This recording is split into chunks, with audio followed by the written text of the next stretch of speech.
Hello friends, welcome to my channel and thanks for watching this video. So welcome to another session of USA Weekly Market Report.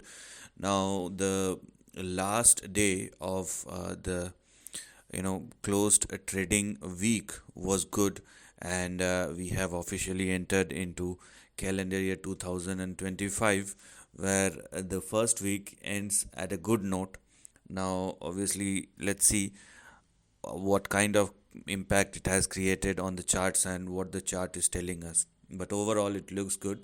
VIX a tad bit higher, but it has fallen 10% on Friday's session. So it's also a good sign, which is helping equity market moving higher. So let's start at analyzing the chart about the moves in 2025. So this is what we have here as far as the first chart is concerned. So when we are looking at the price chart of Dow Jones, this is a kind of base formation. I cannot really say that this is actually a base because it's very, I would say, weak right now. So when we are looking at the price chart of Dow Jones, just stay within these two lines for the time being, unless it expand beyond 43,425. You cannot expect for any further expansion or extension. Meanwhile, make sure that Dow Jones is not falling below 42,200, otherwise further downside may open up once again. So although it is trying to form a base, but it does not make any sense unless it proves so. So a range bound price performance as of now for Dow Jones. Let us look at Nasdaq and what the Nasdaq is telling us. So this is the price chart of Nasdaq, and it is looking way stronger than Dow Jones, and I would say way stabilized than the Dow Jones. So when we are looking at Nasdaq Composite, here we can clearly see these two lines representing the support for Nasdaq, where we're gonna have our support at 19,350 and stop loss at 19,130. So if Nasdaq falls below 19,130 or lower, downside may resume once again. Now because it is trading comfortably above 19,353 or more, 350 or more, so the next two immediate targets which are currently active may push Nasdaq towards or in between 20,086 and 20,200. So this is the range which one should look at. So overall, although Dow Jones is also indicating an upside, but that is not the kind of strong upside. Or the trend is not looking very strong as far as Dow Jones is concerned. But when it comes to Nasdaq, you can clearly see, although it's a narrow range, but we can clearly see the expansion and how it's been moving. So as far as the representation of the chart is concerned, Nasdaq is looking way better than Dow Jones. Now let's discuss about S&P 500. It is also showing similar kind of momentum as we have seen in Nasdaq, but range bound price performance, and the kind of support it has taken is not very good, I would say. It is if you want to go higher in S&P 500, you have to stick within the range. So here we are.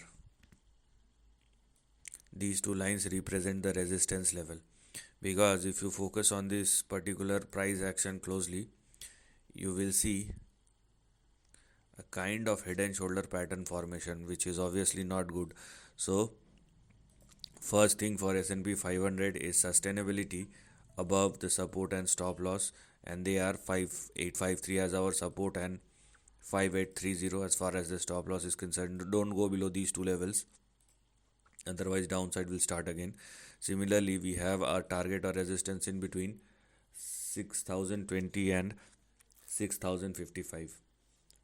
Okay, so this is the range which we're going to look at moving forward. And if you want to go higher, or if you are looking something big, then let it surpass and sustain above 6100. But overall, this is also a range bound price performance where we can expect a bounce back, but whether it will continue or not, right now it is questionable. So overall, you can expect bounce back, but within a range, not beyond the range, be it Dow Jones, Nasdaq, as well as S&P 500. Now the next price chart will be for gold. So let us see how gold is behaving and what kind of indications it is actually giving. So as I have said, I think couple of weeks back, it's been in a consolidation. Whether it is moving higher or lower does not matter, but overall there is a consolidation slash correction which is going on, and here we are. This is the range which still remains the same, although rather than focusing on the big one, we have to focus on the current one. So there is a support. If it takes the support, you can clearly see an upside, but if it does not, then you will see further correction. So the next big support for gold at 2560. I'm talking about gold futures chart, but if gold futures falls below 2560 or lower, then you will see further downside, which will start again. Right now this is your next big support, and from there you can expect a bounce back. But if it falls below 2560, then further correction will start. Okay, in that case, I mean, this will be the next big support, and gold futures may move somewhere in between 2185 and 2280. This will be the next big support which will open up. So one thing is clear, that gold is in a consolidation mode. As far as Bitcoin is concerned,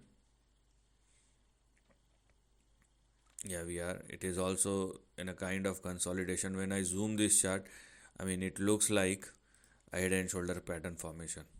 Yeah, we are. It is also, I mean, I would say in a phase where things are not clear. So when we are looking at the price chart of you know Bitcoin, you can clearly see head and shoulder kind of pattern formation, which is also not good. So for Bitcoin, obviously you will see volatility, but if it somehow manage itself to trade and sustain above both these lines, then it will turn out to be a consolidation rather than a correction. So the two big support levels are 92,647 and 91,000. So if it continue to trade and sustain above 91,000, then it will turn out to be a consolidation within the range. But if it does not, then it will create a problem. So we have a range in between 91,000, 92,000 on the downside, and 100,000 on the upside.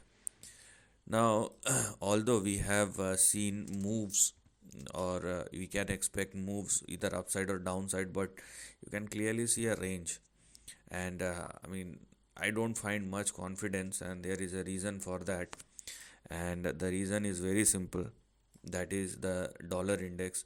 And when we have a range breakout like this, and dollar is getting stronger day after day, which is not at all a good sign for any other financial instrument, be it equities, be it I would say crypto, be it gold. So once currency started moving higher, you can clearly see a strong move above 107.3 and 107.9. So technically, the road for 114 and 115 has officially started for dollar index. Obviously, it will create tremors into the stock market, and you will see volatility time after the time again. So unless we have a clear picture about the dollar index, and unless we are sure that now dollar index, finally ended its upswing and now ready to move lower, till then you will see stagnation in the market, be it equity, be it gold, or be it the crypto market. So you can be a bit optimistic, but not beyond the range as of now. So this is the end of the video. Thanks for watching.